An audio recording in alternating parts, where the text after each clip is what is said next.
Hello everyone, I'm Bruffy1322. So this was a little bit interesting. I recently had a video on my second channel, which I'll leave a link to down in the description for anybody who hasn't checked it out before. It's a place where I put up random clips of like funny moments from Twitch and full G-Fred races, and there's even some Let's Plays on there now. It's quite a lot of content on my second channel now because I've had it for quite a while. But yeah, if anybody wants to check out my second channel, I'll leave a link to it in the description. But I uploaded this video that you're watching now to my second channel a few weeks ago, and it was just a sort of a random clip of a hot ring race that I did, and it's pretty much the only hot ring race that I've done outside of stream races, and even then I've only done like 4 or 5 of them. They're really not that entertaining for me personally, but I just got this random invite to a hot ring race when I was in the middle of doing some testing on PS4, and I thought, okay, I'll just accept it, see what it's like to do a random hot ring race. Turned out that it was one of those classic random race type experiences where you get taken out, and then I started to pull my way back through it, and it turned into an interesting sort of end to the race. And I thought, okay, that was fun, I'll upload that to my second channel. Just because that's the kind of thing that I do on my second channel, random clips, random Twitch highlights, all that kind of stuff. And then for some reason, it went a little bit viral. It now sits on about 450,000 views. It had 400,000 views within the first week of it going live, but it's literally just this. There's no talking on it or anything like that. It's just the clip of what happened in the race. It's about 7 minutes long because I didn't bother to really edit it down, the catch-up phase of the race where I was actually, trying to catch up to the person who'd spun me out. And yeah, it got a crazy amount of views, so I figured I'd just make a little video here talking about it and maybe trying to figure out why, and also some interesting things that came from it as well that I want to have a small discussion on. But yeah, 450,000 views is by far and away the most watched video on my second channel, but it would actually be the 4th most watched video if it was on my main channel as well. There's only 3 videos that I've ever made on my main channel that have had more views than this random clip on my second channel, which is pretty crazy. And it looks like everything, the title of it was Scumbag Gets Taught a Lesson in a Hot Ring Race. So the title was fairly, I guess it was one of those that is very clickable, and YouTube must have just, pushed it out to suggestions and all that kind of stuff, because can't believe the amount of views that this got just for a random clip. Like any other there's around sort of 50-60 clips on my second channel of just stuff like this without me talking on it or there being any Twitch aspects to it. There's over 200 Twitch clips on my second channel, which is sort of funny moments from my streams, and none of those have had that kind of reach. This was just, I thought, going to be another one of those, but then it turned out that people seemed to want to watch it, and it got spread around.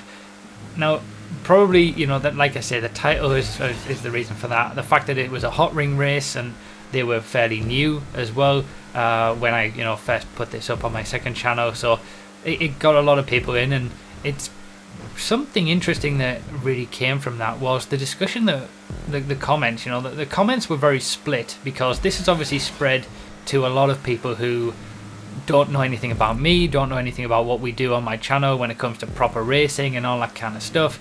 So to them, they were just seeing any other hot ring race like they used to having. And what was interesting was that quite a few comments were vehemently against my use of curb boosting.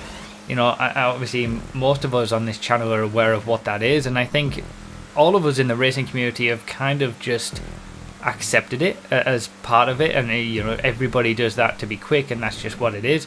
But a lot of people were calling me a cheater for using it. I deserve to be spun out for using it, which was pretty interesting to kind of get that sort of feedback, because I'm not used to having that, because that the audience of my channel just kind of accept it now, or at least it seems that way. Obviously, all of us, I think, would prefer if it wasn't in the game, but the fact that it is in the game means that we just take advantage of it where we can, and ultimately it was by doing that that allowed me to catch up to this guy, because he wasn't doing that. And yeah, the comments were very split, you know. Half of the people were on that side of, you're curb boosting, you deserve to be spun out, and then the other half of people were like, this is great, I love seeing someone, you know, get some payback and get some revenge for something like this. And it raises kind of an interesting question of, you know, what level really do people consider cheating in GTA races? Like, for me, I'd never called this guy a cheater. I just called him a bit of a scumbag for essentially doing something that's not that nice, of taking somebody out. But within the confines of a GTA race, there's no rules to say that that's not something that you can't do, you know. It's a perfectly legitimate strategy in a random GTA race to take somebody out, because you're not going to get a penalty for it. It's not Gran Turismo. It's just a GTA race, and the same is true of curb boosting. You can't say that someone was in the wrong for curb boosting, but not in the wrong for taking somebody out. Ultimately, it's, you know, in a regular random GTA race, everything is open.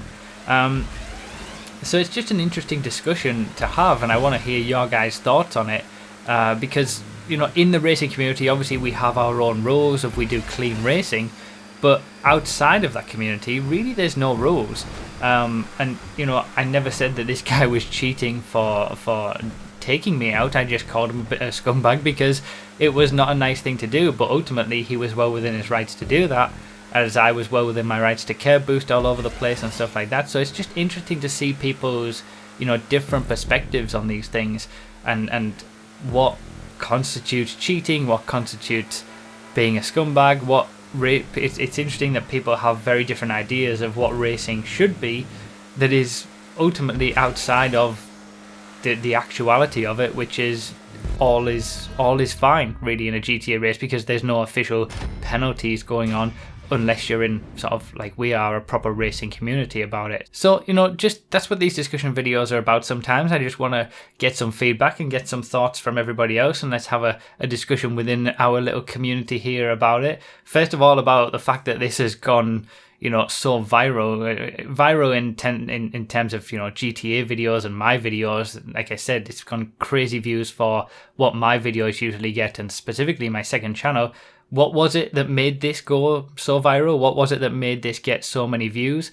And then secondly, what do you constitute to be cheating or not good manners, or, you know, what is acceptable and not acceptable in the confines of a random GTA race? I'm not talking about proper racing events in the racing community like we do, but just in a random GTA race, what do you consider to be acceptable behavior and what isn't?